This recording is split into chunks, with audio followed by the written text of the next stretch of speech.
అనేది కొన్ని పాయింట్స్ నేను చెప్పాలనుకున్నాను మీ అందరితో. నేను మీ అందరికీ చెప్పేంత దాన్ని కాదు, కానీ నాకు తెలిసిన దాంట్లో నేను చెప్పాలనుకుంటాను. క్రిస్మస్ అంటే దాంట్లో క్రైస్ట్ అంటే క్రీస్తు, మాస్ అంటే ఆరాధన. మనందరికీ తెలుసు, మరి వర్షిప్ చేస్తాం, ఆరాధన చేస్తాం. సో క్రిస్మస్ అంటే క్రీస్తుకు ఆరాధన చేసే దినం అన్నమాట. So Christmas celebrates with peace, Joy and love. ఇవే ప్రవచనం నెరవేర్పు. ఇది కూడా ప్రవచనము మన మోక్ష ధర్మశాస్త్రంలో లూక్ 2nd chapter 25-30 వరకు చూడండి. మీకా 5:2 ప్రవక్త గారు చెప్పినారు. అందరూ మోక్ష ధర్మశాస్త్రము ప్రవక్తల గ్రంథాలలోనూ కీర్తనల్లోనూ నన్ను గూర్చిన రాయబడినవన్నీ నెరవేరవలనని నేను మీ యొద్ద ఉండినప్పుడు మీతో చెప్పిన మాటలు నెరవేరనని వారితో యేసమి చెప్పినారు. ఎప్పుడో యెహోవా వీళ్ళందరి ద్వారా మోషే ధర్మశాస్త్రం ద్వారానే మనకు ఎప్పుడో తెలియపరిచినారు. అదే క్రిస్మస్ అంటే ప్రవచనము నెరవేర్పు. అప్పుడు ప్రవచించినారు, ఇప్పుడు పాత నిబంధనలో ప్రవచించినారు, కొత్త నిబంధనలో నెరవేర్పు జరిగింది. అవునా కదా? మరి యోహాను సువార్త 1st chapter 1-15 verses చదువుతాను. దాంట్లోనే ఉంది చూడండి. బైబిల్స్ ఉన్న వాళ్ళందరూ కూడా తెరవండి. ఆదియందు యోహాను సువార్త 1వ అధ్యాయము 15వ వచనం వరకు. ఆదియందు వాక్యం ఉండెను, వాక్యము దేవుని యొద్ద ఉండెను, వాక్యము దేవుడై ఉండెను.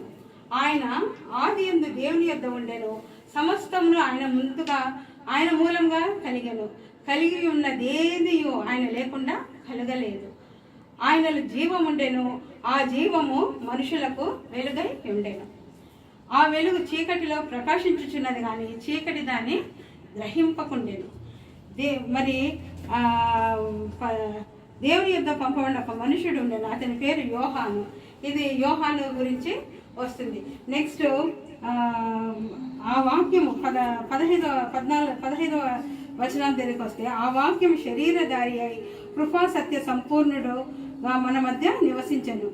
తండ్రి వలన కలిగిన అద్వితీయ కుమారుని మహిమ వల్లే మనం ఆయన మహిమను కనుగొంటిమి. సో వాక్యమే దేవుడై ఉండేను. ఆ దేవుడే ఈ క్రిస్మస్ దినాన మనందరి కొరకు down to earth came to this world. మరి రాజులకు రాజు, ప్రభులకు ప్రభు ఆయన అనుకుంటే ఎంత. మరి ఆయన యెహోవా దేవుడు మరి యేసుని ఒక చిన్న బాలుడుగా మనకు పంపించి పాపంతో ఉన్న లోకాన్ని మరి రక్షింపచేయాలని ఆయనను రక్షకుడుగా పంపించాడు. అందుకే అట్లా చెప్పేటప్పుడు నిజంగా హోలీ స్పిరిట్ ఎంత మనల్ని ప్రేరేపిస్తుందంటే, ఆయనే యేసు క్రీస్తు. యేసు అంటే సేవియర్, మరి రక్షకుడు ఆయన. మరి క్రీస్తు అంటే అభిషిక్తుడు, అనాయింటెడ్ పర్సన్ అనమాట. సో ఈ యేసు క్రీస్తు మనల్ని అన్నిటి నుంచి రక్షించడానికి కొద్ది కాలమే జీవించినప్పటికీ ఈ జన్మదినం నుంచి ఆయన ఎన్నో మనల్ని తోడుకోండి. మరి ఈస్టర్ దినం అప్పుడు మరి తెలుసు మీకు. ఆ తర్వాత తిరిగి ఆయన మనకు పరిశుద్ధాత్మను మనకు తోడు ఉంచి మళ్ళీ తండ్రి కుడి పార్శ్వంన కూర్చొని మనల్ని అంతా గమనిస్తూ ఉన్నారు. మరి అటువంటి గొప్ప తండ్రి పేదల కోసము, మరి ఏమంటారు, మరి గొప్పళ్ళ కోసం రాలేదు యేసన్ని, పేదల కోసము. మరి ఎవరైతే రక్షింపబడలేదో, పాపం నుంచి రక్షింపబడాలా, ఇవన్నీ అంటే ఆ కాలం ఈజిప్టులో అంత భయంకరమైన దినాలు అవన్నీ చూసి తండ్రి అయిన యెహోవా దేవునికి చాలా కష్టమైంది. ఆదికాండం నుంచి చదివినారంటే, నిర్గమాకాండం నుంచి చదివినామంటే, అవన్నీ వాటి నుంచి ఎట్లా వీళ్ళందరినీ ఈ చెడ్డ పనుల నుంచి కాపాడాలనేసి యేసయ్యను మనకు క్రిస్మస్ దినాన పంపించినారు. అంత వాక్యానుసారమే, వాక్యము దేవుడై ఉన్నాడు. అందుకే మనకు వచ్చింది. మరి లూకా 24th chapter 44 verses చూడండి ఒకసారి. 44 verses లో, అంతటా ఆయన మోషే ధర్మశాస్త్రంలోను ప్రవక్తల గ్రంథంలోను కీర్తనల్లోనూ నన్ను గూర్చి వ్రాయబడినవన్నీ నెరవేరవలనని నేను మీ వద్ద ఉండినప్పుడు మీతో చెప్పిన మాటలు నెరవేరినని వారితో చెప్పాను. అన్ని నెరవేరినాయా లేవా? మరి వాక్యము దేవుడే ఉండి ఈ లోకానికి ఒక శిశువుగా మనకు వచ్చినారు.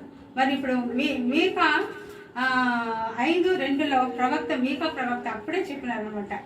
5:2 బెత్లెహేము ఎఫ్రాతా యూదా వారి కుటుంబంలో నీవు స్వల్పమైన గ్రామమైనను నా కొరకు ఇశ్రాయేలులను ఏలబోవు వాడు నీలో నుండి వచ్చును. వచ్చారా లేదా? ఇజ్రాయెల్ పుట్టారు కదా, చిన్న దేశం అది ఇజ్రాయెల్. మరి అక్కడ బెత్లెహేము ఎఫ్రాతా యూదా వారి కుటుంబంలో నువ్వు స్వల్ప గ్రామం అని. అక్కడి నుంచి నజరేతు బెత్లెహేము అంతా ఎంత సందడి అండి. ఇప్పుడు ఇజ్రాయెల్ అంతా వెళ్ళి వచ్చినాం కదా, అవన్నీ ఈ టైంలో ఎంత సందడి చేస్తూ ఉంటారో. బెత్లెహేములో సందడి, పశువుల పాకలో సందడి, ఆ పాటలన్నీ ఇవన్నీ ఈ 4 రోజులు ఈ నెల నుంచి నేనైతే యేసయ్య పాటలను ఈ క్రిస్మస్ క్యారల్స్ అందరికీ షేర్ చేస్తూ వస్తున్నా అందరికీ. ఎందుకంటే మళ్ళీ ఈ నెల రోజులు రాదు, ఇంకా మళ్ళీ న్యూ ఇయర్ వస్తుంది. ఈ సంవత్సరము దేవుడు నిజంగానే మనల్ని ఎంత దాన్ని ఏమంటారు కరోనా బాధల నుంచి వెళ్ళిపోయిన వాళ్ళు ఎంతమంది అండి మనతో పాటు ఉన్నవాళ్ళు ఈ లోకం చూడకుండా వెళ్ళిపోయినారు.